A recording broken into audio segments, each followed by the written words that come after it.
my heart pounding in my chest. I almost made the old sea wall when my friends turned and watched me fall. It's Sunday, October 5th, and you're tuned into the People's Patriot Project. We got your 6 at 6. Right now, you're listening to We Patriot Radio, proudly produced in the partnership of Reason Across America Radio.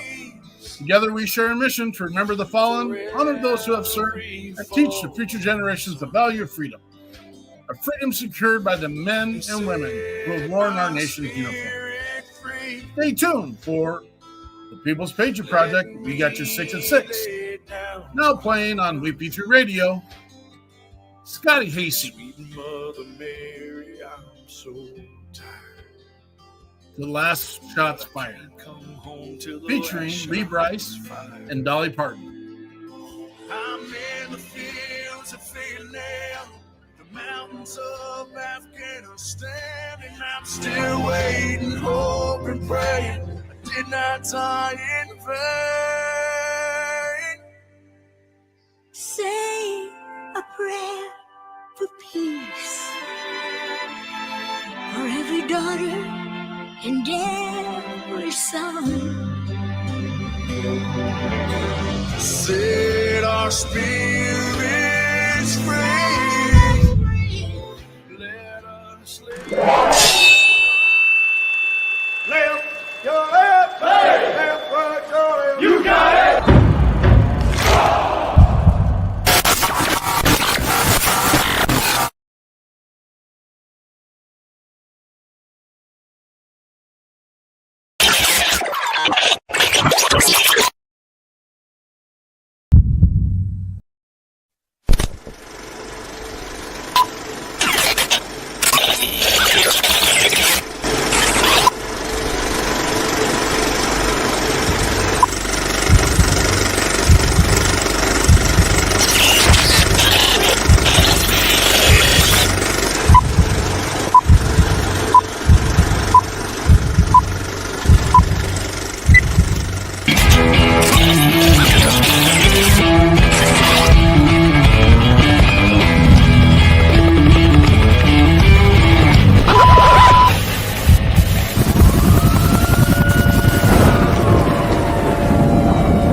We got your 6 at 6 Patriot Playtime.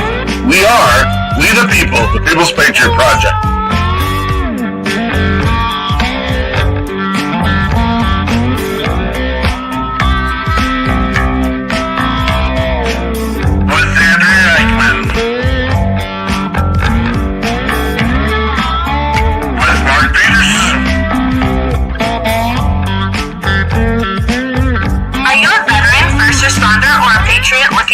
To put your skill set, your thoughts, and ideas, or want to help continue the mission, you have come to the right place. We are the People's Patriot Project, and we are the shock and awe when it comes to meeting the needs of our veterans and first responders. We are dealing with a new enemy in today's world where the wounds are not always seen. We want you to be a part of this mission in saving lives and making a difference. Welcome to We Got Your 6 at 6 Patriot Playtime. Here's the We P3 team bringing you today's best heroes hits in the boots on the ground organizations that are saving lives. And as always, Patriot Pride.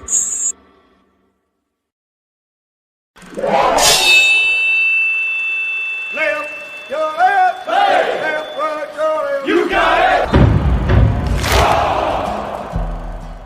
Truck off.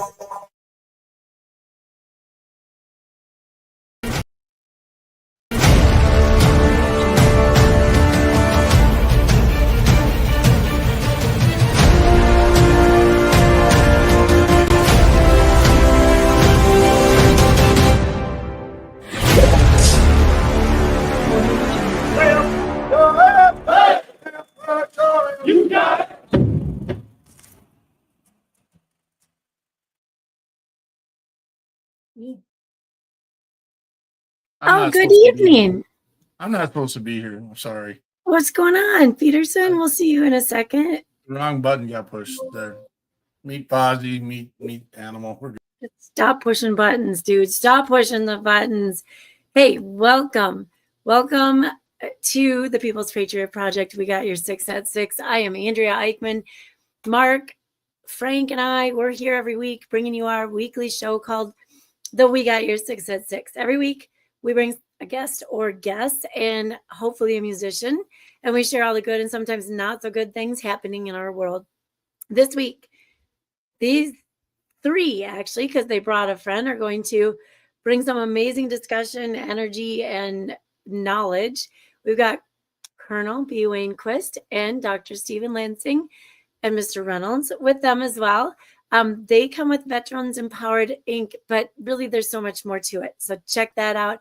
And then we have Kim Donnette coming. She's going to talk about music, mission, and what she's been up to the last couple of years. We cannot do this without the support of our amazing sponsors. Right now, we would like to thank Derek Iozio, the Godfather. He is with Catch 22, and they are amazing support group. Peer support. They have meetings, all the time. If it's not Derek himself, it's one of many others, and a lot of them are listening in. So I don't want to throw out one name and forget, 5 others. So we're going to stick with that. And then we've got Operation Texas Strong. This is Bobby and Peggy Kretzinger. You guys, these, it's not just the two of them. There's a lot of help, but they collect RVs that are donated, and then they take those RVs and turn them into homes for homeless veterans. It's amazing. I think, they're at 300 or over. I have not checked the latest number. Maybe I can do that for next week, though. And then one more before we move on, and we'll have more later. We got the Boho Hobos Hideaway with Lauren Iozio. And Lauren has this cute hideaway home down in, Livingston, Texas. So if you want to get away and stay in a cute place, and writers, this is a great place to just have some free space and time.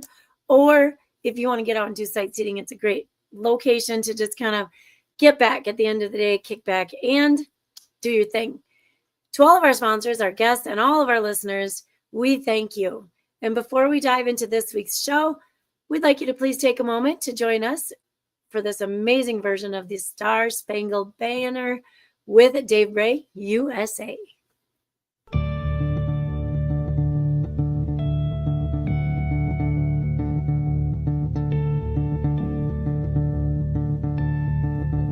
Ladies and gentlemen, please take the time to stand if you are capable of standing.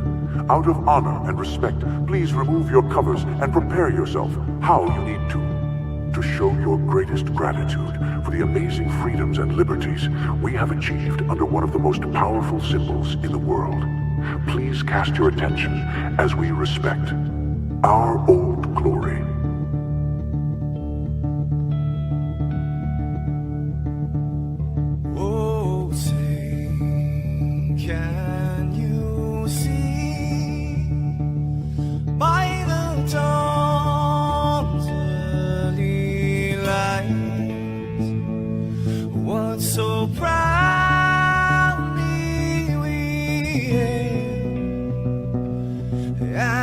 Twilight's last gleaming, whose broad stripes and bright stars through the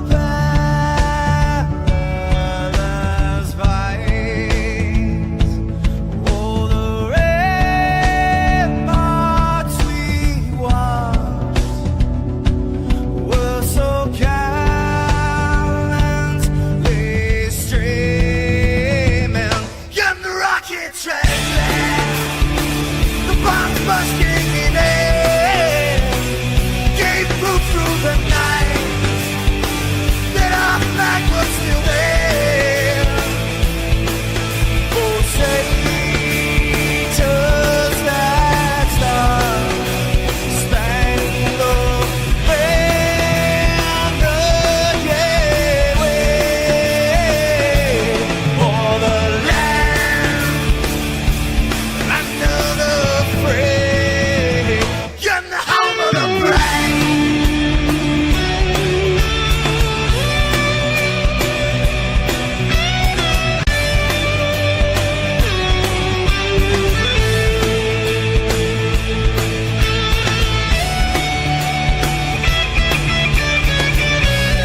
Wowzer. We don't need a warm-up band after that. Pretty outstanding. Mr. Dave Bray and his group putting that on, but we took some liberties and changed up the video a little bit to bring out all the amazing things that are happening in America. And I think that's a piece that I'd like to focus on in this day is when things are hitting you in your face that you don't agree with and don't believe in. I really think it's important that we remember all the things that we do get to experience that go way better than they probably should. We got, I don't deserve a lot of the things that I have in my life. I don't deserve the amazing house I have. I don't deserve the amazing children I have. I don't deserve, I mean, a lot of the hard work and effort, but I know people that have got a lot worse than I do. About 4 weeks ago, I was struggling horrible. I brought it on myself. I don't know if I deserved it, but I brought it on myself. It was my decisions. And I'd actually was meeting with one of my chief warrant officer in the past buddies. We hugged up right off the bat. Did the how are you doing? I'm doing good. You're doing good. And then I started to kind of get into that, and that's not my style normally, but kind of get into that. Yeah, I'm tired. I'm beat down. He goes, yeah, there's a lot of people that got it worse off than you do, aren't there? And then, you know what? I needed to hear that. Thank you. Thank you, Warrant Officer Jeremy Hack, for letting me get me straight. Check out our panel tonight, folks. We are full to the gills in knowledge, in service, and just the clout that's in this panel today. And muscles, lots of muscles coming from the Kim Donnette world of Texas. Absolute blessed to the panel we have tonight. We have Dr. Steve Lansing. We have Colonel retired B. Wayne Quist. And also with them, we have Cliff Reynolds. And they're all part of an organization called Veterans Empowered. We're going to hear a whole lot more about them here in a minute.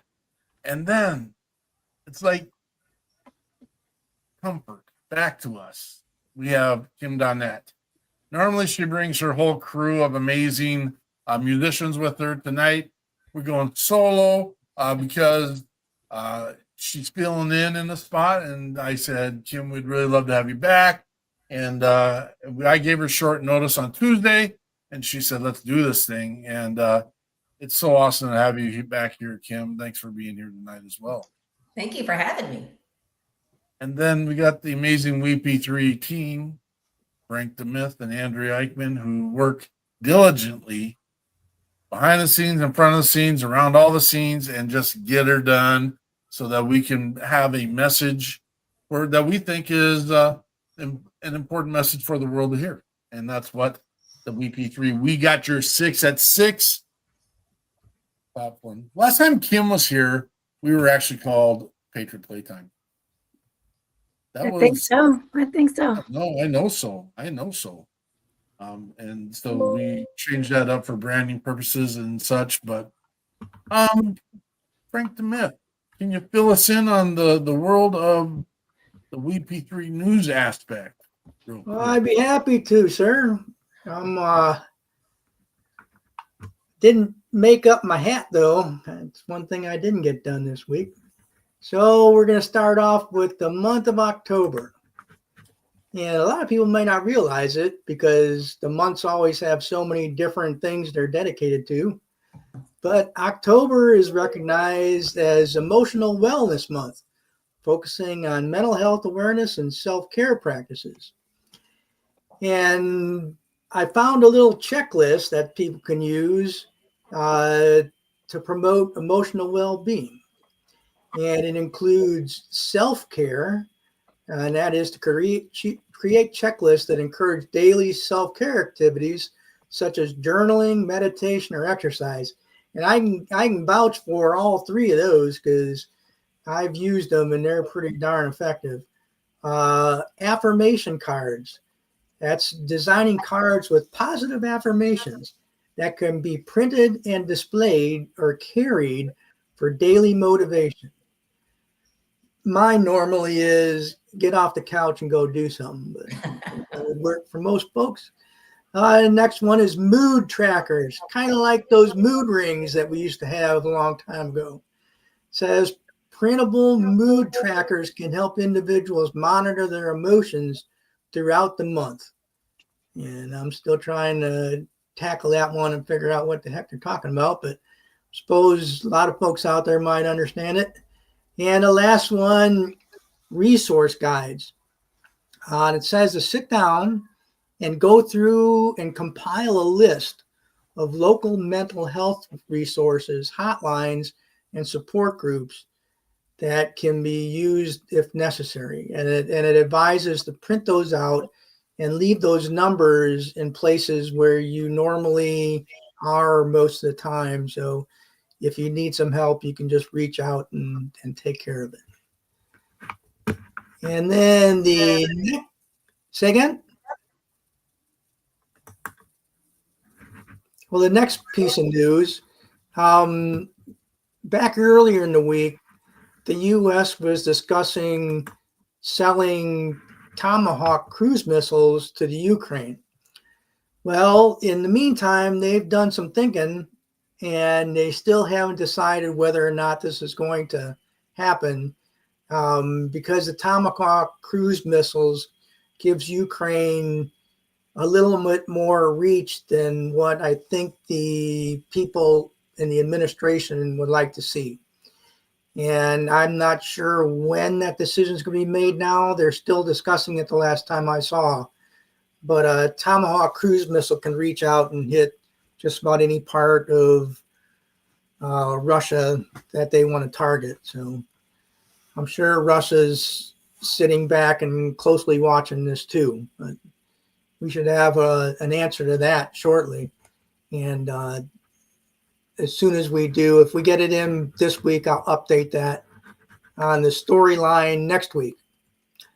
The third story I have is on the Secretary of War's meeting with the general officers in Quantico. Now, there's a lot of people that didn't really understand what that was, including some of the participants who were called out and made to travel overseas to speak with the Secretary of War. I almost said Secretary of Defense, but that's not what they call him now. So evidently what the speech was about, and I didn't listen to the whole thing, but I listened to quite a bit. It was his take of getting back to normal standards, height, weight, physical activity, PT test twice a year, weigh-ins, and nobody exempt.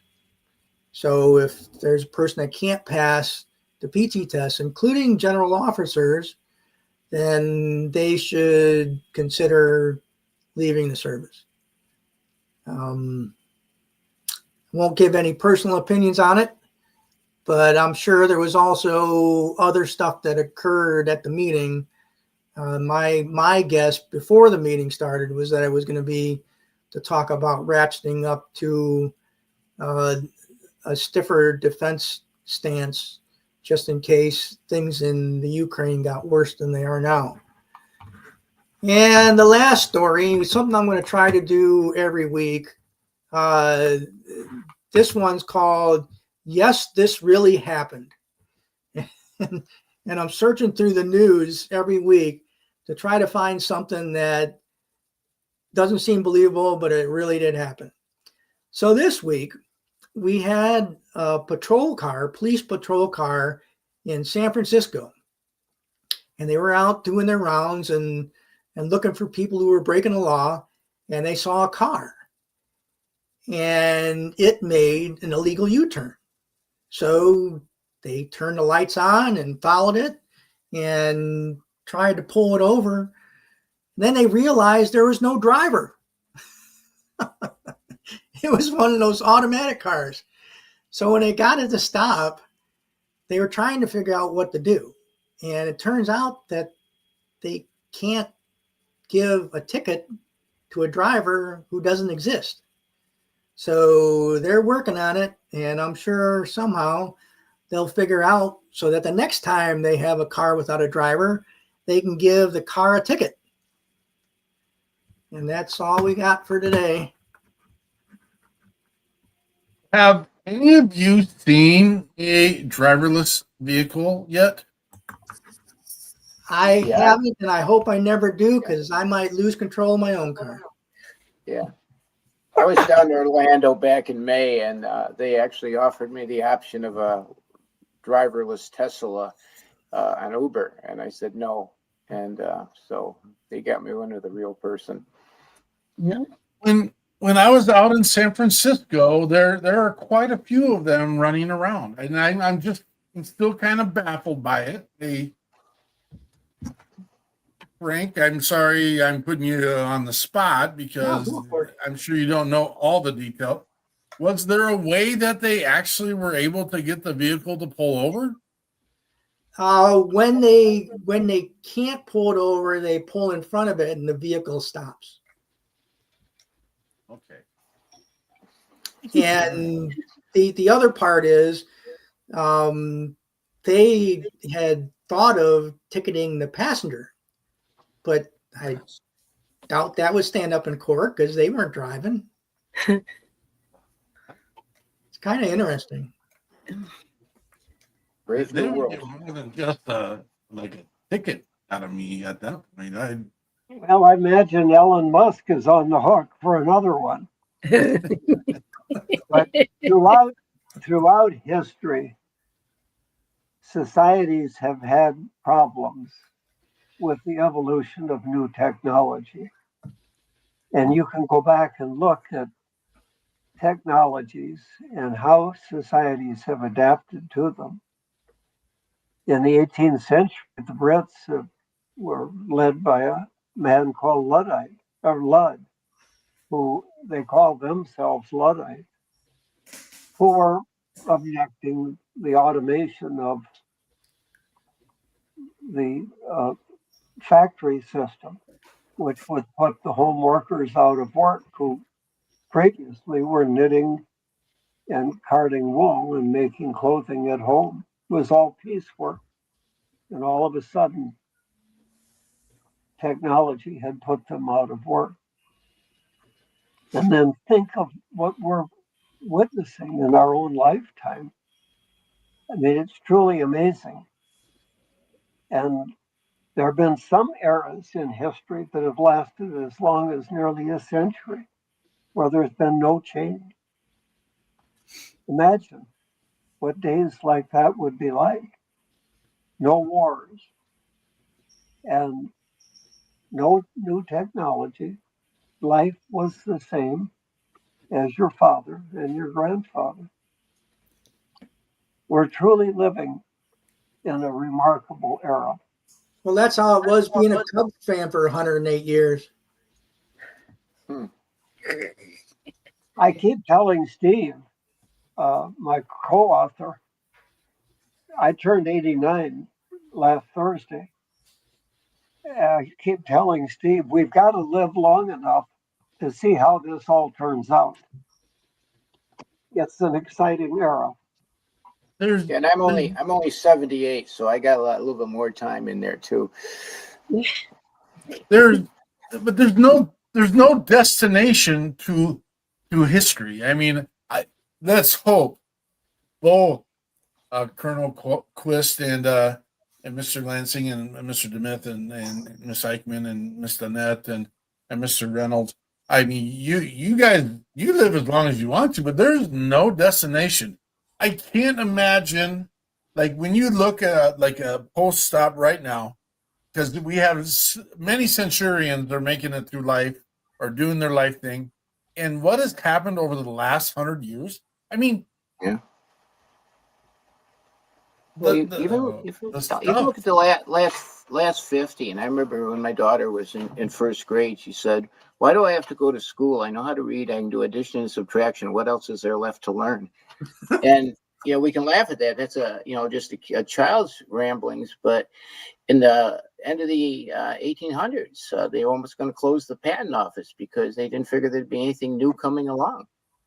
And so that's, kind of been the aha moment. And I guess there is no end stop, but there is a heck of a journey if you go back and look at what that's going to be and just what all of us have experienced and the evolution of cell phones or computers or tablets. And, I got hearing aids that works with my phone. And I had a guy that had just gotten out of prison after 6 years, and I'm with him, and his probation officer called, and I hit he says, "How are you talking to him?" I says, "My hearing aids." He said, "You can do that?" And, that's pretty standard. I don't know if it's helping my hearing, but I can turn on music during boring meetings. So. Whoa. I don't mean now. It's not on now. Don't worry, Mark.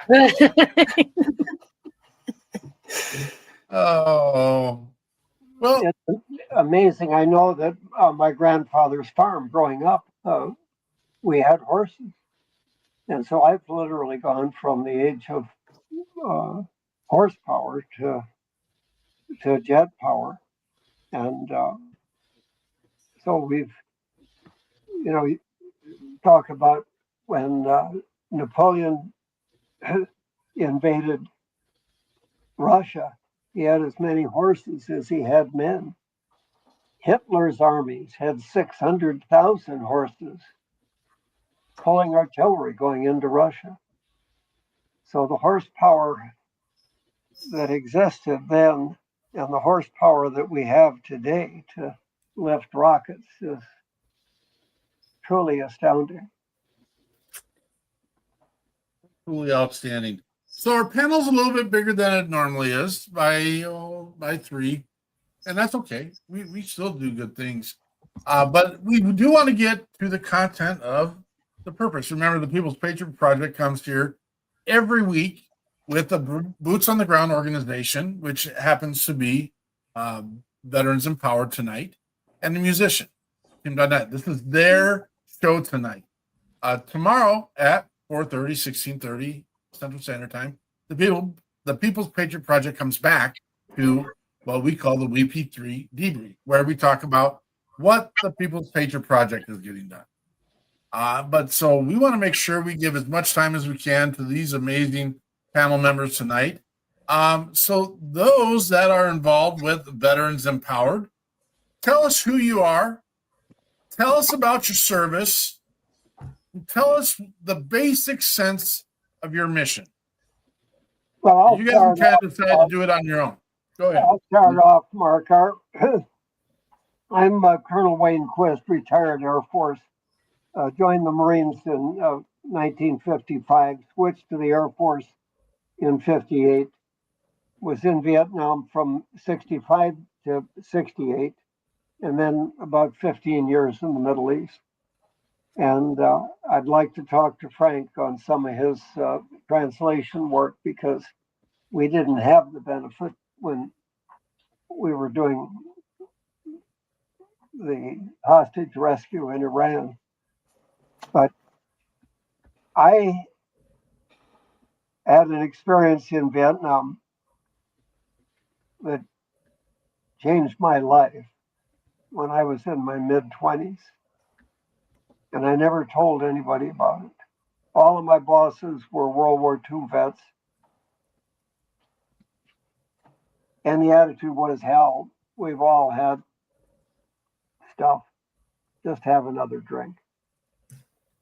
That's how we coped.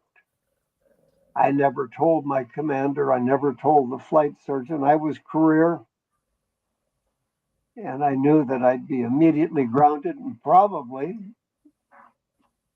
facing a riff. And so I toughed it out until about 5 years ago when I was in an accident.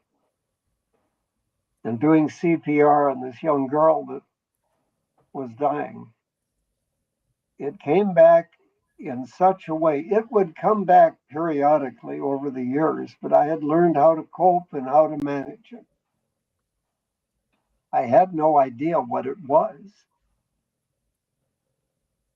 In the early 70s, I qualified for a program that the Air Force had for senior leadership to get a master's degree. And I was given a wide range.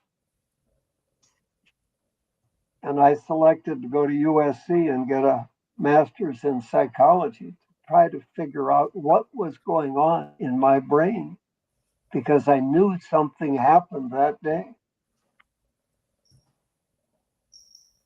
Nobody knew anything about PTSD when I got my master's out in California in 1970. It wasn't even in the psychiatric manual until 1980, and Dr. Steve can get into more on that. I didn't tell my wife, and sadly she passed away in 2017. So shortly after the accident, someone said, "Have you ever been assessed with PTSD?" And I said, "Oh, that's just BS." And they said, "Well, you might be well served to talk to Dr. Lansing." And so I went in through a long stretch of weekly Tuesdays at 2 with Dr. Steve, peeling back the onion. And for me, it was like getting a PhD in therapy and in human knowledge. But every time I'd be with Steve, I'd bring in new books. Today in our office, we've got a bookcase with about 250 books on PTSD. And I would say to Steve, isn't there in one volume a document that gives us the full sweep of human history? What happened to soldiers in the Greek army? What happened to the people in the wars that we read about in the Bible? What happened to Roman centurions? So the assignment for the week coming out of my Tuesday at 2 from Steve would be, why don't you find out? And so I went into original sources. I knew a lot about ancient Greek history. My sister-in-law is from Athens. I've spent a lot of time in Athens. I've been a student of ancient Greek history and the ancient Greek playwrights. And all of them, Sophocles, Euripides, Aeschylus, were generals in the Greek army.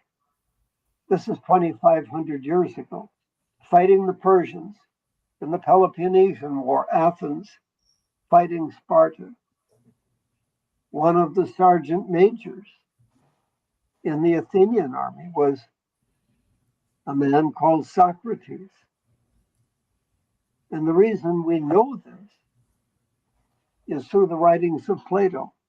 And so in the book, we would quote people like Plato or Xenophon, who knew Socrates personally. And they describe the 1,000-yard stare that we know to be the telltale face. Frank knows walking into the Pentagon on the big wall as you walk up the ramp is that World War II Marine from Guadalcanal with the telltale 1,000-yard stare. So each week in therapy with Steve, I'd come in with a new piece. And then one day, he dropped it on me that he was selling his practice and that the sale of the clinic would occur at the end of the year. And I said, well, what are you going to do? He said, well, probably just watch YouTube TV. That got old after a while. I said, Steve, let's write a book and let's form a nonprofit and spend the rest of our years giving back to the veterans, those within our reach in southern Minnesota.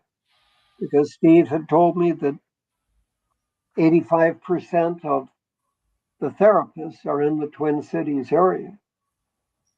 And from Minneapolis to the Iowa border and from the Wisconsin border to the South Dakota border, we've got several 100,000 vets, and most of them live in rural areas. And the same with first responders. And about a third of our first responders are veterans. And then I learned that 26% of the vets in the federal prison in Rochester, of the 26% of the prisoners in the federal prison in Rochester are veterans. After World War II, 36% of all the prisons and jails in the United States were veterans. It's been that way after every war. They come back home. They don't fit in. The brain has been rewired. Alcohol, drugs, trouble with the law. Often the first call Steve will get will be from an attorney or from a family whose husband or son is in the local jail, and he's a vet. Our books have received wide attention. Just this week, I received an email from a fellow named Clay. He's a sheriff in Cook County in Chicago. He's got 20 vets that he supervises in his section of the jail. And somehow he got a copy of our book, and we're shipping him off lots of books to use with the veterans. Steve and Cliff and I have traveled the 12 counties around Rochester in the last 15 years, distributing over 10,000 copies of our book, put on about 50,000 miles on our car. And we dropped them off with jails, prisons, Legion, VFW posts, Probation officers, organizations, and the like. Anyway, that's our mission: serving veterans, saving lives, because our number one mission is prevention of veteran suicide. We know that there have been a little over 7,000 killed in action in Iraq and Afghanistan, but there have been as many as 300,000 suicides in that same time. We've lost 2 of our own. And as Steve will tell you, in the last year, we've saved 12 that we know of. Keep your thoughts. Dr. Lansing, real quick, an intro for you. Just an intro, just name and who you are, what you are. And then we'll go to Mr. Reynolds real quick, and then we're going to bring Kim into it. Okay, I'm Dr. Steve Lansing. I'm a licensed mental health professional. I've been in the mental health field for 52 years. And over that time, I figure I've done about 45,000 sessions, which isn't as impressive as it sounds when you look at 52 years and do the math, but don't do that. But it's something that I it's a mission. It's not just a job, it's a calling. And when I retired, I really didn't. Retirement, not having to worry about payroll and employees and things like that, and being able to really dig in. It also meant not being held captive by what an insurance checklist said. When I left my practice, your credentialing goes away when you move from one place to another. And so all of that, even though and a friend of mine took him 8 months to do that. So we opted we can afford to do what we're doing for free. And so that's kind of where we're at now. I still have my clinical license, still doing additional training. I'm a certified trauma therapist as well. Well, Cliff and Wayne are out terrorizing the highways. I see about 20 or so patients a week in my office. And my wife, who's also a nurse and a therapist, we have about 5 or 6 couples we're working with, because trauma affects relationships as well. And that's kind of the picture. And that's what we're about. The ultimate goal is suicide prevention. When I came to Rochester in '86 to run a suicide crisis line, 1 out of 3 callers were veterans with plans and everything else in place. So that's kind of what triggered a lot of things for me. And I spent 2 years in Vietnam from '68 to '70. You're blessing. And now I want to know more about Mr. Reynolds. And there's some connecting things going on here. And I'm excited to kind of share part of those connections. And we're cognizant of some of the things that maybe we shouldn't spill out on the air necessarily. But I'm really excited to tell you a story after we hear more about Mr. Reynolds, and then let Miss Donnette get in here and share her stuff real quick. So yeah, I want to hear Kim. The heck with Cliff. I hear him all the time. So I'd like to hear her too. And I'm Cliff Reynolds. I'm from southern Minnesota, and I've been in Lake City here since 1978. And I graduated school in 1968. I volunteered for the draft. By '69, I was in Vietnam for 11 months. Came back and they sent me to Fort Dix, New Jersey. And I just told them it was too dangerous out here. I need to go back to Vietnam. So I went back for another 11 months. And I got out. And I was just about 3 months from turning 21. But the thing that I'll never, ever forget is when we were on guard duty and a big tanker truck goes by and he's spraying our concertina wire with Agent Orange. And they just told us, well, cover up. You'll be gone in a couple of minutes. But I can see this beautiful young guy, just like the rest of us, sitting in the back of that truck, running the hose, waving at us, no mask on. And his name was Danny Smith. And every time I get to the wall, I look his name up and tell him, hey, I'm sorry, brother. I'm sorry. I'll never get over it. And I'm the kid of these two because I'm only 75. So who gets to do all the heavy work. But that's my story, and I'm sticking to it. Thank you, gentlemen. I'm kind of in awe here with the amount of knowledge, the amount of understanding, the amount of growth, the amount of, just the fact that some of this stuff didn't even exist in the DSM any R. We're on 5 now, and when I was going to school, it was a 3, but that didn't even exist in the 70s, and I'm in awe. But we'll talk more. We're going to be off format tonight, folks. I'm just going to say that right now. It's not going to be our normal show, which is fine. We're good. My brain is spinning about 1 billion miles an hour, and the fact that what an amazing platform this could be to get on here and continue these conversations and get people from across the country to share and have Veterans Empowered be part of that. Normally we wait till the end of the show to do a collaboration conversation, but these are the seeds I'm going to plant right now. And I'm going to say this only in the fact that the last time we had Miss Donnette on our show, she's got some band members that have been through some stuff.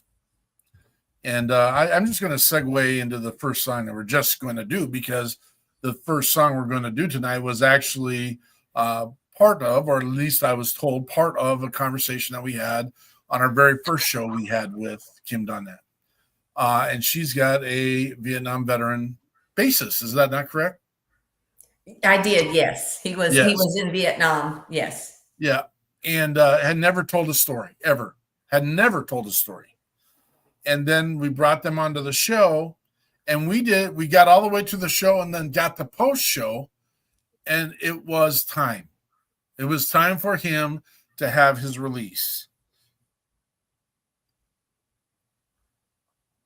Absolutely tormenting in the fact that he had to wait almost 50 years to have that conversation. But at the same time, the things that came from that conversation were growth and beauty and realizing there's another way to do things. And so, Kim, sorry, I'm stealing your thunder here a little bit. I want to put you on. Tell us who you are, tell us your mission, and then we'll get into our first song tonight. Well, my name is Kim Donnette, and I don't know much about a mission. I just want to encourage and love on people the best I can, and the avenue I tend to do that with is music. That's what I know, and that's what I have. So that's what I use. I am a Navy veteran. My husband is also a Navy veteran, and he was Black Ops for 10 years, and then he worked 5 years for the CIA, doing much the same thing. And he also has some PTSD, and so he's actually been going through some therapy for the last year and a half with Dr. Krenig and in Louisiana. And so there's been a lot of growth there. We're both developing and growing, and it's neat to see all the changes and the growth that's taking place. But when I had the band, and my bass player at the time was the Vietnam veteran, and when we had the show with Mark and Andrea, he had shared an experience he had in Vietnam, and it was very heart-wrenching, and he had never shared it. And I felt really honored that he took that time to tell us about that experience.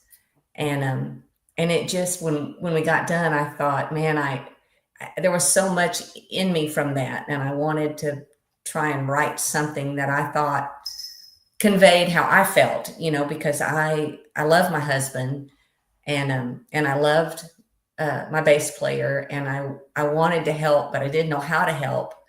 And so I wrote a song called Come Home. And the idea is how the people that I love have this part of themselves that's still somewhere else.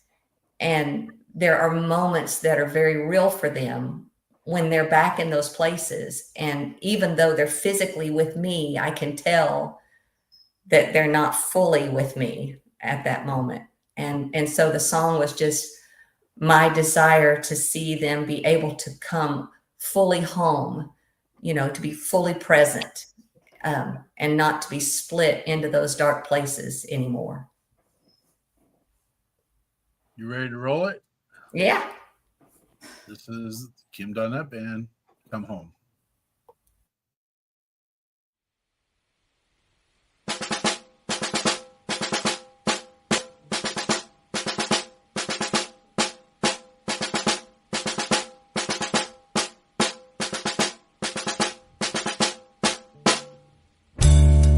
It was a young boy when he left, shoulder square, purpose set.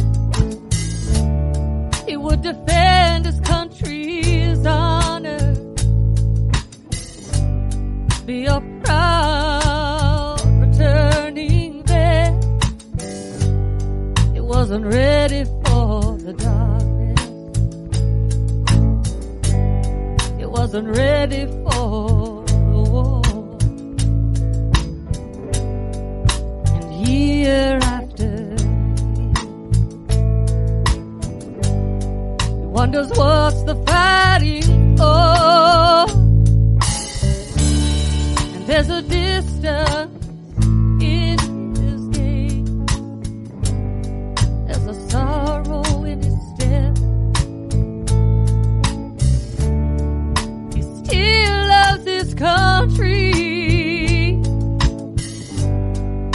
he's jaded and upset. He still fights off the darkness. He still feels the pain, and his peace is left intact on a bloody foreign shore. Come home, come all the way home. Don't stand in the memories, don't linger too long. It's okay to cry, doesn't mean you're not strong. Don't stay in the past, it's not where you belong. Come home, come all the way home.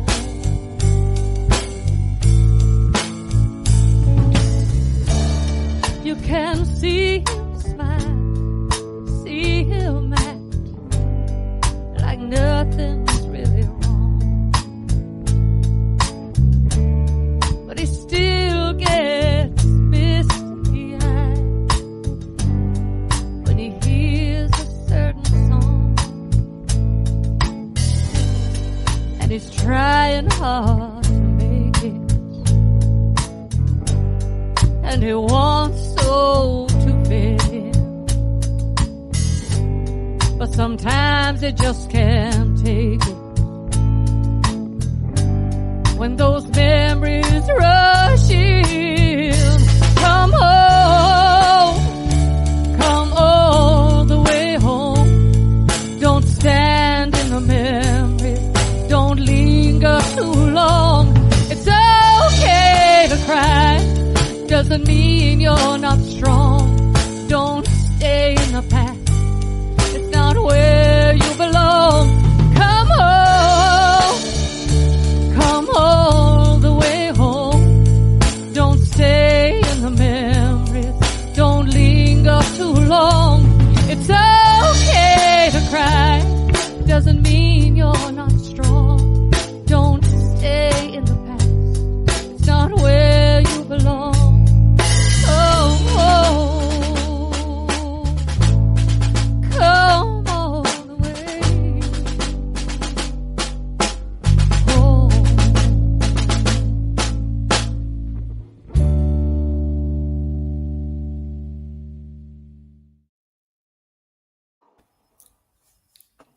That is the Kim Donnette Band. Come home. Ah, you see why I had to do it, right? And it just fit tonight. It fit the entire conversation. She's got so much other great, amazing content out there, and we're going to get to that too as well. But it is absolutely a blessing to have you with us, Miss Donnette, and being part of that journey and being part of that message and being part of that conversation, and just having these guys here. Just didn't plan it. Just the way we didn't even know we were having Kim until this last Tuesday. It's always amazing to me how things can knit together, you know, and just birth something that hopefully can be really healing for people and open some opportunities for them to get a little better. Kim, do you know what happens to us every day by reaching out? We see miracles happening every single day. That's awesome. It's just by reaching out like this. Yeah. And opening up. Yeah. And it's become almost an uncanny sense that Cliff and Steve and I have developed, especially on the road. We'll just see someone at Costco or in a grocery store or at the hardware store, and you catch the eye and something happens. Yeah. And we'll connect. Now, often we'll see someone with a hat, and that begins the conversation as well. Yeah. Yeah. What's even more amazing, a few weeks ago got a call from a lady asking for some help for her son, who was a vet with PTSD and was suicidal. And I said, "Where are you calling from?" "I'm here to help." And she said, "I'm in San Diego." Wow. And I said, "Okay, how'd you get my number?" She said, "Well, I found your business card in my son's backpack." And I said, "Where's your son?" "Well, he's in Oklahoma." Wow. I have no idea how my business card got in some guy's backpack in Oklahoma, and I found out where he was, and I did some searching because I know where to look in the resources, and I gave her some things to work with, and kind of sent her from there. I gave her my number, said if your son wants to call and talk, and I haven't heard anything from him, but she left a lot more hopeful. But I, again, to this day, have no clue how she got my name or found out how we were. And we have things like that, just the way this whole thing with Vets Empowered came together. A whole set of circumstances that, if you looked at them, never should have happened. But here we are.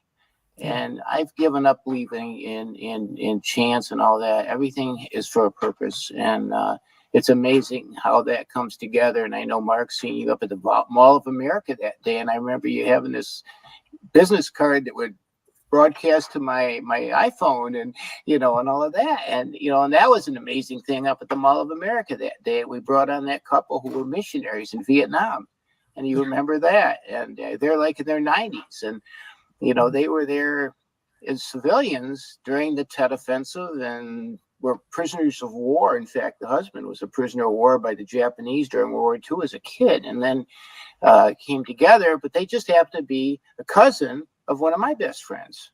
And so he put us together with that. And then they wound up getting on that show that we had for Flags Across America up at the Mall of America that really was gold. And it's just, you don't try to explain it, you just accept it and feel blessed by it. Yeah. We put our telephone number in the back of the book in our website, and every week we get calls or emails. Just before Christmas, I received a call. I was in the office. This fellow said, "I'm about to be homeless and my tent is torn." We were able to get him temporary housing, and then through MACV, we got him permanent housing in Rochester, and now he sees Steve once a week. And this has been going on for about 8 months. I got a call from somebody who had been estranged from his niece. They had grown up close to each other, but the divisiveness of our current era had estranged them politically. But somehow she found a copy of our book somewhere, and they were at a family reunion in California, and it brought them together in an understanding. And so we feel blessed with the work that we're doing because it's so profoundly meaningful. And we find that going into organizations, whether it's the Legion or the VFW or the DAV or the Marine Corps League or the Purple Heart Association, they've all got auxiliaries. And we've found that the auxiliaries will even be more active in terms of going out into the community and doing things. We say, take a book. If you can't use it yourself, we'll bet you that there is someone that you know that can use it. And we have been profoundly blessed by the people that we've met, like this pastor I mentioned to you. He's been a Presbyterian minister for 12 years. After he got out of the army, he went through the seminary. He's now served 6 tours with the Ukrainian Foreign Legion, consisting of companies of volunteer soldiers from Finland, Poland, Sweden, the United States, and then a mixed company of troops out of different European countries. And he's gone in there as the chaplain, and he's now facilitating the translation of our big book, Volume 1, into the Ukrainian language. Mm. We met with them in Minneapolis a couple of weeks ago, and then they met with the director of the VA and with Dr. Patel in the Mayo Clinic and the head of the psychiatry department at the University of Minnesota. So we've got a significant network that's being built, and we'll be doing a big event in White Bear Lake that the VFW is hosting, and they're joining with the White Bear Lake Rotary, who is linked to the Rotary in Kiev. This is a whole nother story of connections that have sort of miraculously grown out of the first volume. You know, the funny thing is, when I first got out of graduate school, my father-in-law said to me, he says, I think you're smart and I know you're a hard worker and you love my daughter, but I'm worried about your job. And I says, well, I've only been on it for 2 weeks. I haven't even done enough to do something wrong. And he says, no, he says, is there a need for what you do? And you think about what we're talking about here when I start seeing the kids of kids. And I want to respond to something, Kim, that you talked about with your bass player and how long. Every week I see someone, this past week, a man who's about my age, was a sniper. And he was dragged in with another gentleman that I saw that was a medic, and he wasn't on the front line, but he saw death every day with people coming in with body parts. He was in Vietnam for 2 years as a medic, and his project is to find people that will talk to him, that won't talk to anybody else. And he bring this gentleman in, and then we got him to our PTSD group that we work with every month. And so he finally called me and he said, maybe it is time to talk. And so this past week, I had my first contact with him after 54 years about the demons that are flying around inside his head from the people whose lives he's taken and what he had to do as a sniper. And if you've ever seen Chris Kyle's movie, you know what I'm talking about there. But all these years, and it hasn't happened, and it's never too late. I have a good friend who's a chaplain in a hospice down in Florida where they have a veteran section, and he works with them. And he's not a veteran, but he's very veteran sensitive.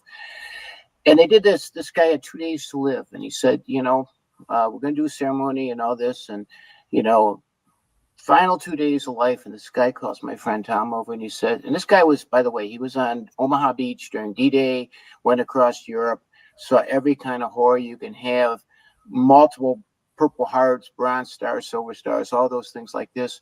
And he calls my friend Tom over, and he says, I shouldn't have killed those people. They had families too. Mm.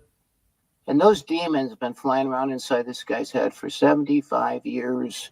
And never, and why was Grandpa grumpy, and why was he this, and why was he that, and why'd he drink so much and everything? And I know when I came back for about 10 years or so, my wife got to suffer through 10 years my lack of sobriety. I was drinking at 12 bucks a day because it helped numb the nightmares. And that's what happened. And that's what we see every week. I guess somebody new coming in that's been through some of that. The gentleman that Wayne talked about that had been through a lot of years, trouble with the law, trouble with everything else like that. And now they're talking about it. And one of the things, and I wish, anybody out there that's a veteran getting out and thinking about education, officially 1 out of 6 therapists, mental health providers are veterans. And it's probably much more. I have a friend who's a college professor and a vet, and he says it's probably like more 1 out of 20. And so we desperately need, I'm going to go on as long as I can. That's my idea of retirement. I didn't spend all this time and energy to let a calendar rule my life. But there's gonna come, and we got a guy now that's getting started, and he was a Cav Scout, and he's 100% disability, so he's financially pretty well set, and working on that. But that's about 3-4 years off. That's just the two of us. We need more. Yeah. And that's the appeal out there to anybody that's thinking about it, and has a passion for that. Go for it, because the need. I read the book somewhere that the fields are white for the harvest and the workers are few. Yeah. Very much so. Yeah. On Monday, we were in Owatonna at an event that Perry Miller from Minnesota Public Radio was hosting. And the subject matter was rural mental health. And they brought in a couple hundred people from around Owatonna, Minnesota. We were the only veteran group that was represented. But the common theme was the demand is great and the resources are very, very small and there's no money. And so it was a continuous discussion around that theme. But we were able to explain what we're doing. And I was asked, how can you do what you're doing? People, just about everyone there said, well, it's got to come from the government. The federal government's got to give us more money. The state's got to give us more money. And when it came, they passed the mic over to me and I said, well, that's all well and good, but go back and read what de Tocqueville said about America in 1835. He was a Frenchman and a friend of Lafayette, who of course was a close friend of George Washington during the war. And de Tocqueville was an intellectual who visited all of the major cities of America over a several-year period. And what astounded him was the can-do local capability of every community in America, starting at the local grassroots level. And what we're witnessing, I think, in our own little way as apostles of steam, is the strength of grassroots America. And it in me fulfills the hope that I have for the next generation after I'm gone. We in Lake City, where Cliff and I live, have a remarkable couple, Barbara and Terry, who came up from Branson, Missouri, and bought this magnificent building from Cabela's, who went bankrupt after they moved their production to Mexico. It's a 2-story, nearly new modern building right near the lake. And they have imported into it not only a restaurant where they provide free meals 3 times a day to veterans, but it's filled with, they call it the Wild Wings Plaza, filled with veteran-related patriotic stuff. If any of you have ever been to Branson, Missouri, they've sort of imported Branson into Lake City. And then in the rear of the building, they've got this magnificent convention center. For Veterans Day on the 7th of November and the 8th of November, they brought in a band from Nashville, and they'll have dinner and the show for $45 the night before on Friday, November 7th. But on Saturday, November 8th at noon, it's free for veterans, the show and the noon meal.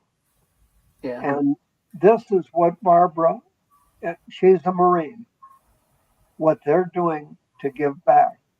And upstairs, they've created a museum, call it a military museum.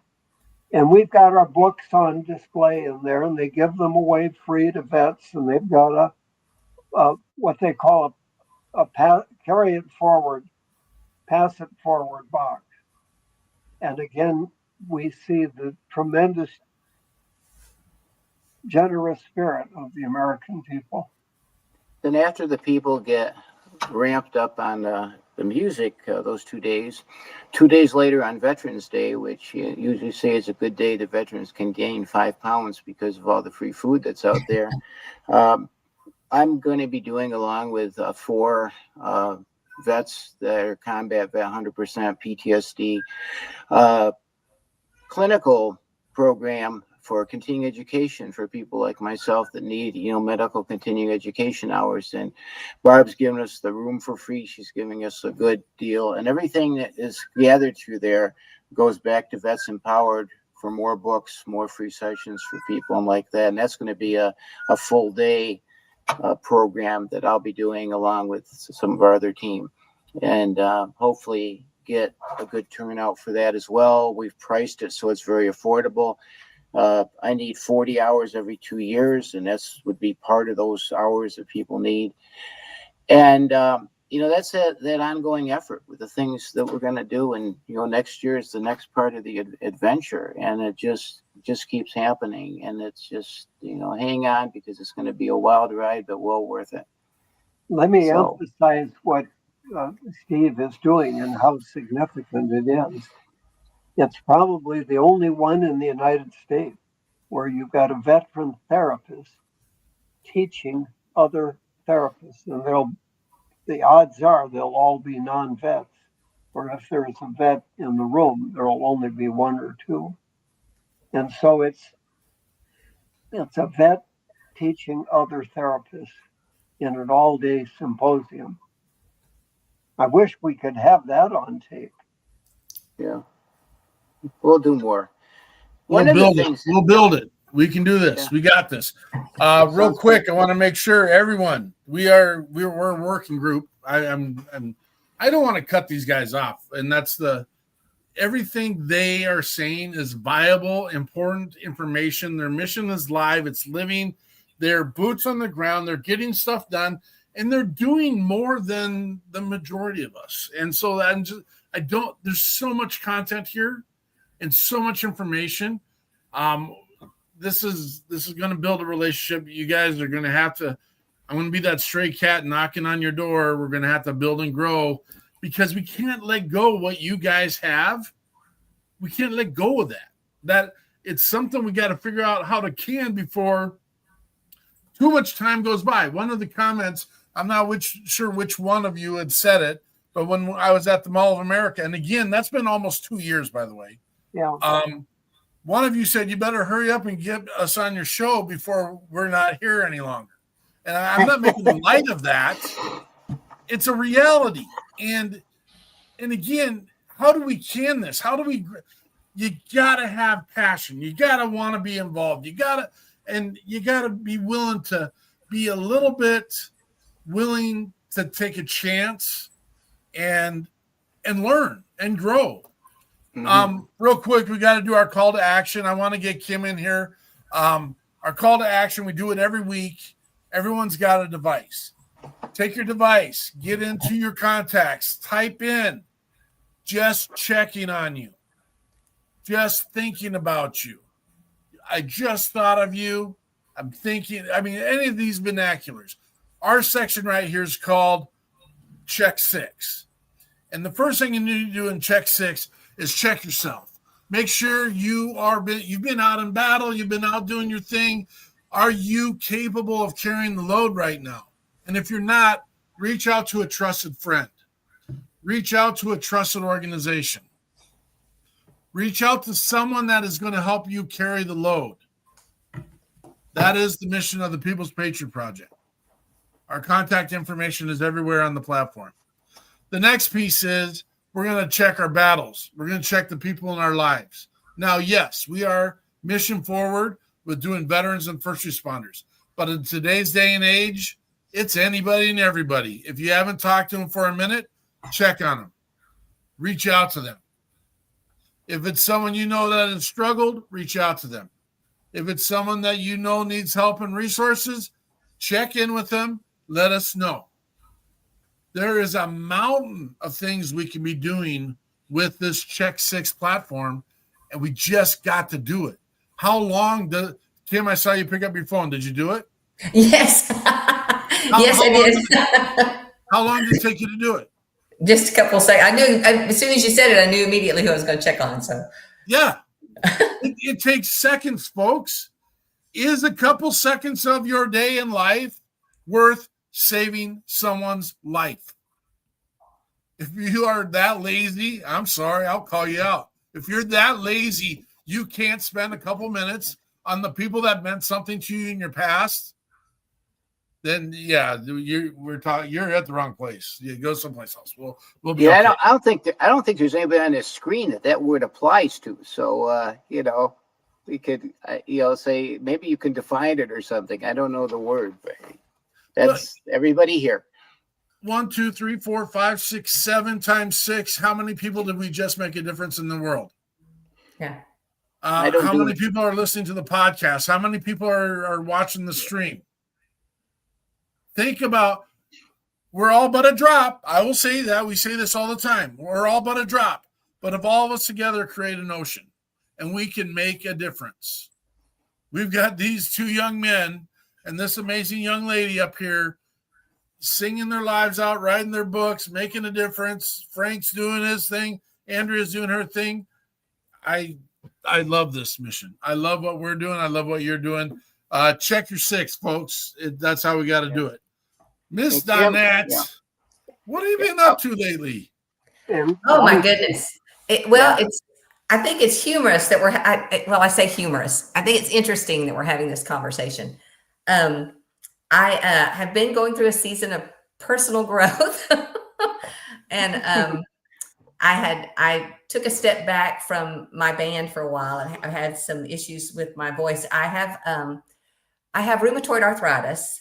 And I discovered a few years back that I have what they call rheumatoid striations on my vocal cords. And so this past year has been a little bit of a challenge. We've been trying to get that under control and changing some medications around and trying to get all that, settled. So I've been doing a lot more songwriting, which I enjoy tremendously. And then the other thing I think is interesting, and I really don't want to go into it. I just want to share with you very briefly. This year, I finally went to get some assistance with some of my own mental challenges. And that was because my husband really encouraged me. But it's taken me, I'll be 59 this year. And it's just taken me a while to get the courage to deal with it. And so I'm experiencing that process and learning there too. But this year has been just a year of growing and writing those things out. And there's something very therapeutic about being able to put those feelings and those thoughts and those emotions into music. And I'm blessed to have people around me that play. I only sing. I usually sing into my phone when I'm writing a song. So I'm really fortunate that I have people around me that are fantastic musicians and can help me with that part of it. But I'm hoping to get, I have, I don't even know at this point. I want to say 35 original songs that I'm hoping to get some of them recorded and try to get an actual album out soon. As with anything, money is always the challenge there, but I'm excited. I feel really optimistic about the season I'm in and the future. And I'm just so amazed at how God has knit this evening together. It's really kind of cool. The theme that is carried through. And I just think it's really amazing. It's going to be neat to see how this touches different people and where it goes beyond this moment, and expands out. So that'll be really cool to watch. Oh my goodness. In that regard, Kim, with your permission, while you were singing, got on YouTube. I'm kind of a geek, and I look for that, and I found that Come Home video, and I plan on showing that to people this week and beyond. Maybe the thing we do on the 11th even, to kind of share that, because boy, that just sent chills, electricity through my body. So thank you so much. Thank you. That was wonderful, Tim. Thank you. One of the things that we have in volume 2 is Joe's story. True story of a World War II veteran who was my uncle. Silver Star, Bronze Star, Purple Heart out of the Battle of the Bulge with General Patton. He became an iron worker down in Houston after the war. Severe PTSD. Looking for the most dangerous job, always walking the edge. And it was through writing and poetry that Joe was able to cope with his demons that were with him every day. Yeah. And he writes about them. He writes about spending 3 days in a foxhole with a dead German soldier, surrounded by German tanks, thinking that the jig was up. Yeah. And he writes this beautiful poem called Memories of Death. And we're going to present this book at the Owatonna Orphanage all day Saturday afternoon, October 18th, and tell Joe's story. And it's a community event for mental health advisors, for the veteran community, the police, the fire department. And then Steve will do an hour symposium on PTSD. One of the things I would love to do, because of my love for Greek theater, would be to be able to take some young people into the schools. One thing we've done because of the impact of PTSD on families, and incidentally, that's a 4th volume that Steve and his wife are doing. Anne should be here tonight, but she is also a mental health professional, registered nurse. And they treat families on Mondays, veterans and their spouses. And they're writing up volume 4, which is called The Blank Check. But I would love to be able, we've taken our book, for example, into schools and given the books to school psychologists because of the impact that PTSD has had on families. And here's the point to remember for everyone out there. In 1975, our era, Nixon abolished the draft, and we created the so-called all-volunteer army. And what that meant was that up to 1975, the reserves and the National Guard were just given the junk from World War II. That's all they had.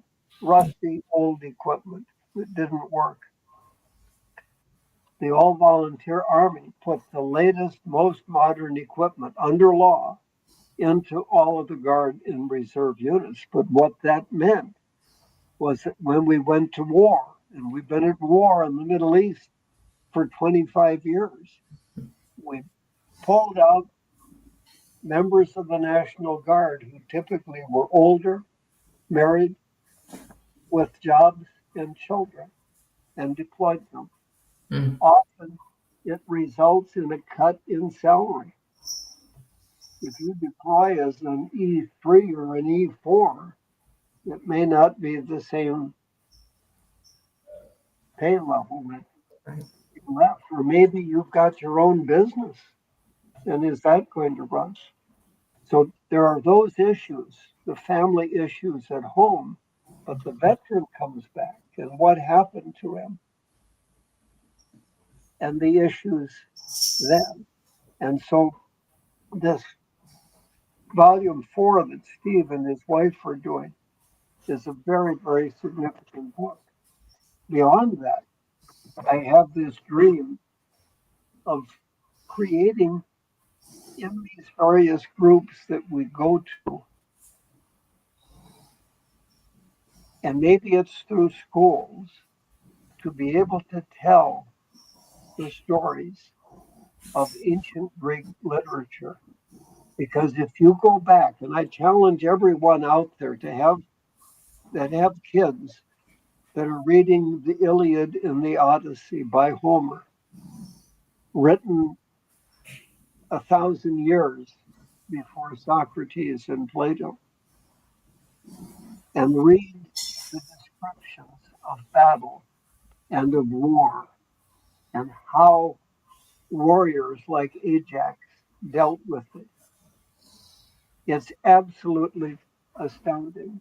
There's a group called Theater of War that has taken some of this, for example, out to San Diego with 500 Marines and reading the entire play, Ajax, by Sophocles, who was a general. And the Greek plays were written by generals because they realized the severe impact of PTSD on the troops. If you've ever seen pictures of ancient Greek theaters, they're outdoors and the seating is in a hemisphere and the stage down below. They could seat 500 to 1,000 people. The audience were warriors and their wives and their children. The actors were young soldiers, cadets in training. And they would be reading the words. 9 years had passed in constant fighting. He could no longer remember the man he was before the war. His best friend Achilles was dead. Ajax had carried his dead friend off the battlefield. Horrifying flashbacks, unreality, no one to share his sorrow.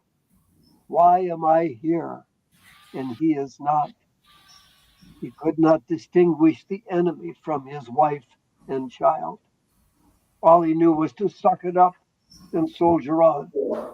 He reported to his commanding generals, Agamemnon and Menelaus, and they betrayed his trust by honoring Odysseus at Achilles' funeral. And in desperation, Achilles fell upon his sword, killing himself as he wailed and screeched his name, Ajax. Profoundly moving to have a theater of. One of my dreams is to go into the Red Wing magnificent theater in town and produce some of these things. And also profoundly relevant because that's survivor guilt 4,000 years ago. And if you brought one of these individuals back here and compare it to some of the people like Kim's bass player, different times, different places, different events, but the brain is still the brain, and the impact is always the same with what you see. When we did the Jesse James book, and Wayne is a Civil War historian, but we looked at that. It was relatively easy for me to go back and look at the anecdotal and relevant things that happened. Jesse was probably the easiest. Jesse is Frank and the younger brothers, looking at the history that they went through, what we call trauma-informed care. Know what's wrong with you, but what happened to you. But if you carry that much farther, and we talked about this in the pre-show, the Civil War, the losses were from the same team. If you look at it as us being Americans, and those are the people severely traumatized that went through all of that then were heading west and established this whole country with that kind of trauma, and what kind of impacts were going on within there. And I've watched, there's some good history channels that are on YouTube that talks about, what the real West was like and the covered wagons and everything. But, that cascades through. There's a group up in the cities of Native Hmong that, fought for the CIA, the secret guerrilla unit during the Vietnam War. And when we pulled out, we just kind of said bye. and many were killed. And they were through, and we wound up making a contact with them and went up and did some training through an interpreter. And one of the parts of the brain that I talk about is the amygdala. I discovered there's no Hmong word for amygdala. And but we had a second generation lady who's a licensed psychologist who was doing the clinical translation plus some others. But I had the symptoms of PTSD up on a PowerPoint. And one of the gentlemen there who didn't speak English but was being translated, he stops and talks to the translator, and the translator looks at me, he says, "That's me. That's me from a different culture, a different country, a different time, talking about the exact same symptoms." And I know you do work with first responders. I was an EMT for 10 years after I got out of the service. And so, bless you. Nasty things there. But that's the same thing, and trauma changes the brain physically. And we talk about that in our book. It changes some really key parts. And if we could go and look at that with Socrates, we'd see the same things. Or if we could bring Jesse James back, or, people from, the Bible, you suppose David had PTSD, even before he went up against Goliath, because he was a shepherd killing wolves with his bare hands. And, you can go throughout history. And, Mark, you talked about the DSM-3. I'm so old, I learned on the DSM-2. And, it was 196 pages. The DSM-5 now is 1,200. And does that mean we're more mentally problematic? No, that just means we're finally calling things what they are and identifying things and reducing some of the stigma. But only if we're willing to adhere to the diagnosis. I mean, there's a whole other spectrum of we're not following that course. Welcome to my world. But, you go back and you look at it, I came back in 1970, and there was something I was told it was because of my drinking. I didn't really have anything, and I was just faking it and whatever. In 1980, all of a sudden, I now have a label for what I've had for the last many years, and I didn't feel any different. Maybe, exonerated a little bit, or, kind of, but it was really the same. And, I was running a treatment center that I used to own when the DSM-4 went to 5, and everybody's panicking. I said, you're still dealing with people. They may change some labels. And if it were up to me, the only thing with a label would be underwear. But it may change some of that stuff. But people are still people. And if you go at it in person-centered treatment planning is what we evolved by. So, Mark, if you came into me, I'd be a Markologist. And, using cognitive skills, I'm a cognitive therapist, and using some of that stuff. And, I'm trained in something called cognitive processing therapy and certified in that. But whatever it is, what are the needs of that individual person? And we could go back 4,000 years, as Wayne just talked about, and see the same exact thing. So it's called survival guilt. It's called moral injury, and it doesn't stop. And it's going to be that way moving forward. And that's why we need to all be keeping doing what we're doing. I'm absolutely intrigued about this whole conversation. We're going to have to listen to some directions here. Miss Donnette, we're going to play another one of your songs right now. Okay. When we come back, we're going to go right into final thoughts, because we're at that spot. Not that I want to cut this conversation off, because I think what we need to do is create maybe a whole nother show content, another night, another platform, or this platform. I have zero problems facilitating it, but continue this conversation on another level completely. I'm in love with every part of this. But I want to make sure that we get Kim in here to share her content and share her mission, her story, her stuff. I'm in awe of the conversation tonight. Kim. Sir. Which song would you like to showcase at this moment? Why don't you do, if you have it, do You Lied? Do you have You Lied? I got it. I do. This, I'll tell you real quickly, this was written because as a parent, my mother died at 58. And I can remember her saying to me growing up, I'm always going to be here for you. there's not anything you can do where I won't be here for you. And then she had a brain aneurysm and she died at 58. And so the song, even though it sounds awful when you say it out loud, is just the recognition that we as parents will say things sometimes well-meaning, but there's no way we can hold to it. And so it's just, the promise that my mother made that she'd always be here, but she lied. So that's the song. This is Kim Donnette. You lied.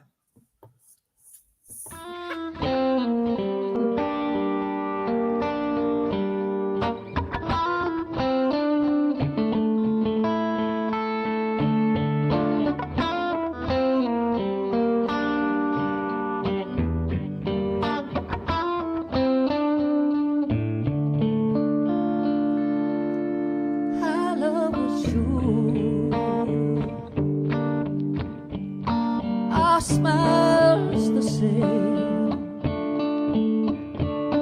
We share the world, the joy and its pain. From the beginning, you said we'd always be. And though I know tried, you lied, you held my heart, and oh, you lied, anchored my soul, and oh, you lied, can't see the horizon for tears in my eyes. Family, they say, is a tree standing tall. But what do we do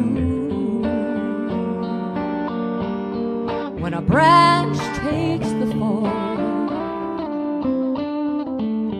In the beginning, you said we'd always be.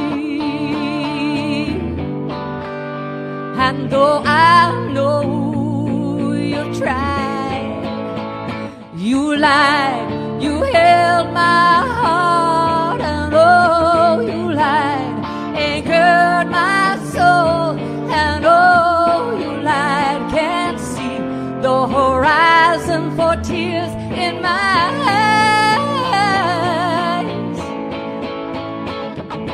I stand here in the storm.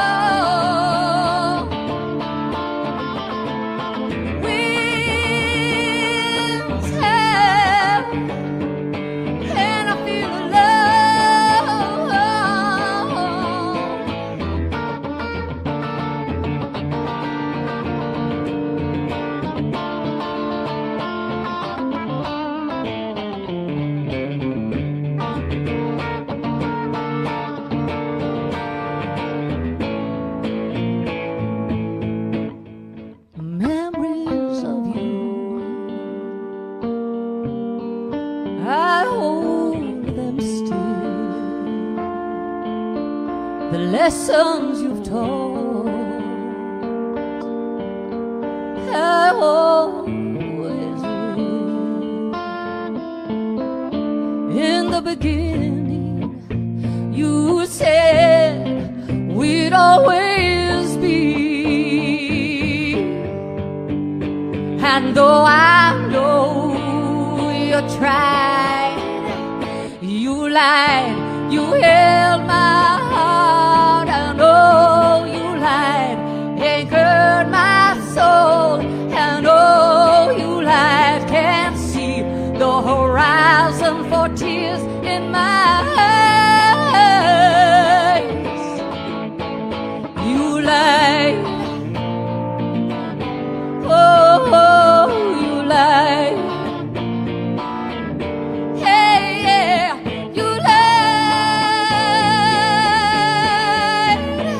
You lied.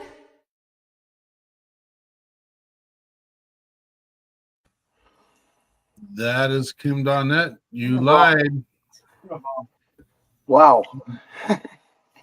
There is something that is intriguing about Miss Donnette's branding. Make sure we just put up the link for her Spotify account. And it is, we're fans. It just comes down to the fact that we're fans. And we appreciate everything that she does and her mission and her voice, her song, and of course her branding. That's a beacon right there. That's we've always been impressed with Miss Kim Donnette and her WP3. It's not the WP3. I can't like link to it. I was Great minds. Yeah. So make sure you get out there and check out. You can also hear Miss Donnette on WP3 Radio. It's live, it's going, it's doing its thing, and you can see her and all of her content. She's given us permission to.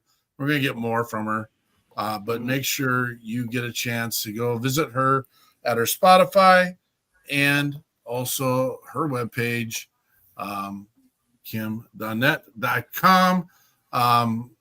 This is going to go to podcast. It's really hard to share the Spotify web address when it's not brand. I wish they would change that because it's just a bunch of mixture of letters and such, and it'd be more beneficial for artists to be able to brand that. But that's my claim. Spotify, hear me. But just go check out Kim Donnette at Spotify, and then that's golden. Miss Eichmann, real quick, do we got any more? We got to pay the bills, right? We gotta pay the bills. We got a lot of stuff. Let's see. Hold on, I have to scroll because I was taking a lot of notes. Okay, listen. Peterson just talked about this. WP3 Radio. We sponsor that. That's not one of our sponsors, but let me just share this link with you. This link is long as well. Really, if you just type in WP3 Radio, it brings you right there. So it's just an online radio station link. What? Any search, just WP3 Radio. It's piece of cake. That. All right, and then let me talk about Brian Kenzer, who he's missing a little bit for a while. He's doing some things, some work, so look at his tagline: smooth sailing to a healthier you. So Brian does have a business. It's like an online shopping store that he also can help guide you with your health, wellness, and well-being with this store. And that's like his job, but it allows him to travel around. He sails ships, sailboats. Do you drive a ship or sail a ship? Big ship. Anyway, he's a big captain guy. He can take you almost anywhere with that. And so we thank Brian. He's around often, but it's been a little while. And then just one quick one for our buddy, Joe Meisch. He is the temple massager. This little tool will help anxiety, stress, frustration. You put those little nodes on your temple and you rub them just right, can set the tension. It's got different nubby things to put on the end. It's an amazing. He researched the heck out of this stuff and then came and shared words we didn't understand.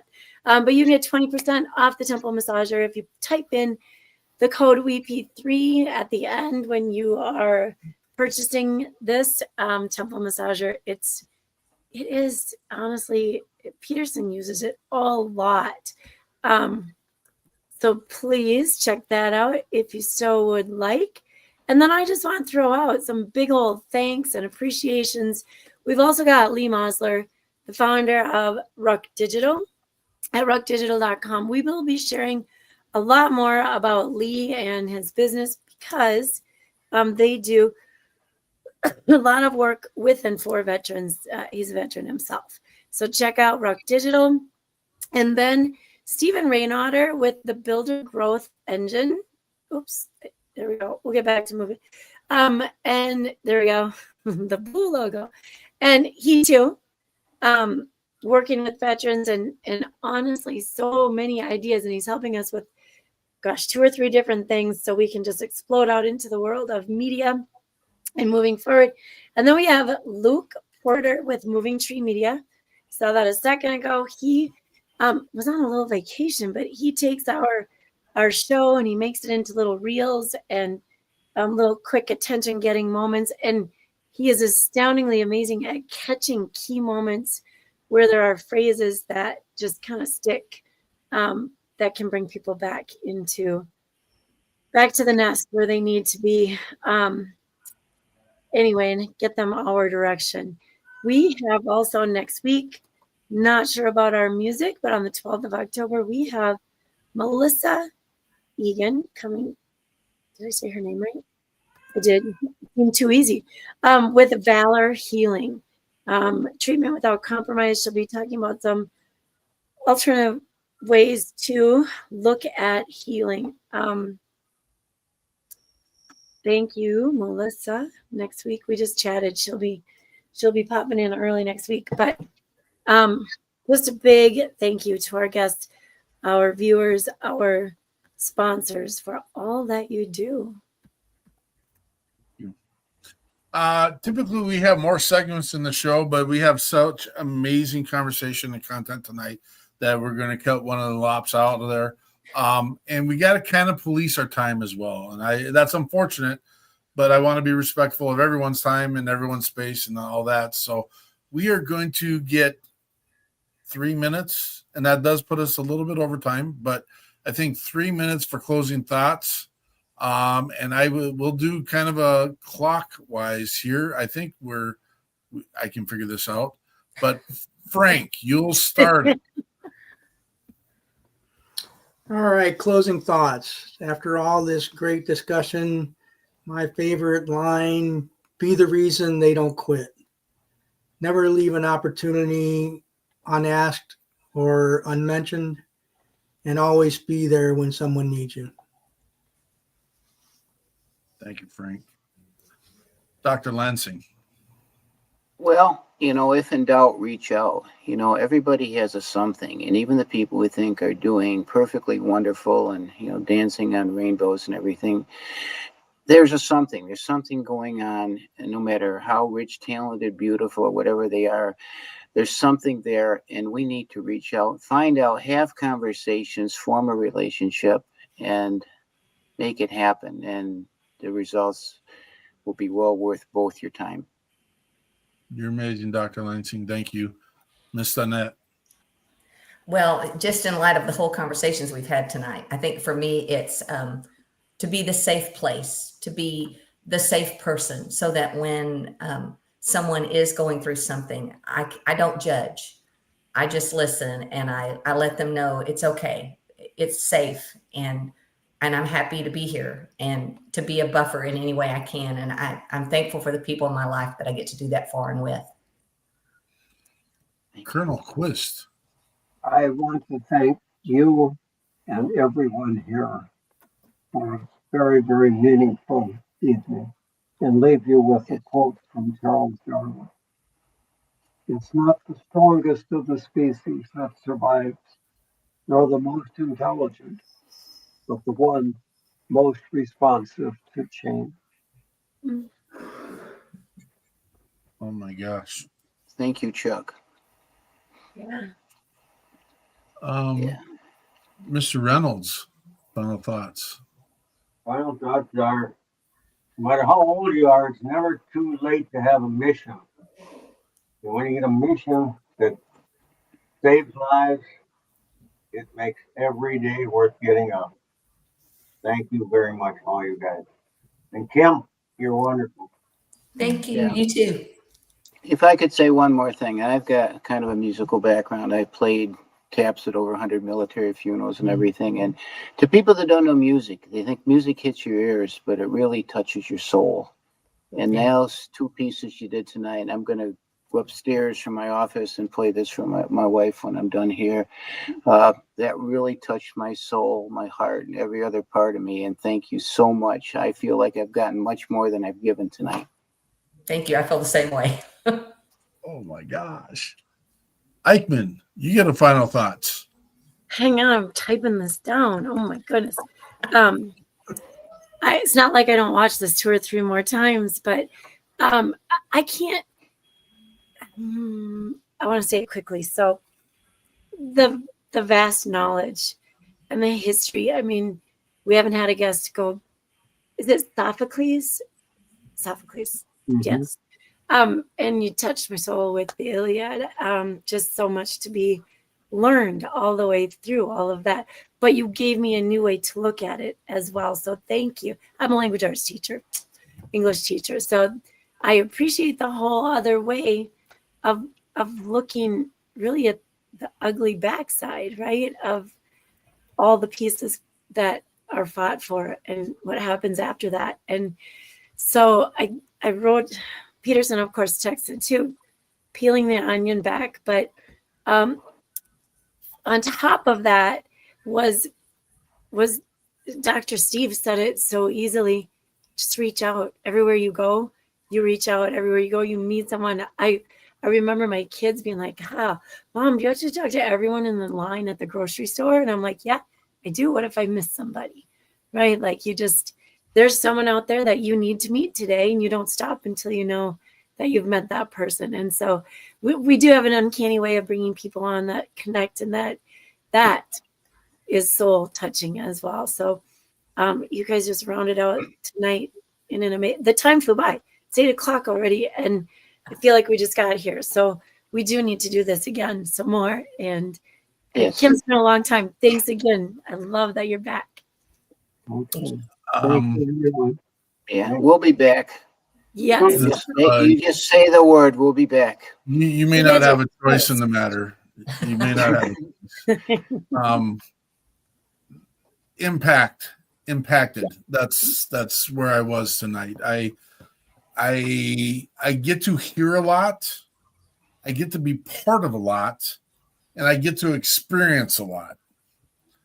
But I don't know that I've ever been as impacted as, I won't say this is the most, but I will definitely say that my eyes have opened, my heart has opened, and my ears have opened tonight because of these amazing young men that came onto our show tonight. The absolute stewardship to knowledge and the investment of that knowledge and the purposeful putting it into action in their lives to affect other lives. Impeccable. I'm embarrassed a little bit because not of my lack of involvement, just I need to learn so much more. Yeah. I need to be more involved, and I feel I have days and weeks where I let Andrea know I'm out of gas, and the team. I'm out of gas. We've gone. But you know what? There's a difference between being out of gas and your light being out. And I need to remember that. And my light's not out yet. And I know these guys' light's not out yet. And I know that we can make a difference. And just I thank you for letting me be a student and to learn tonight, gentlemen. Mm-hmm. I appreciate that.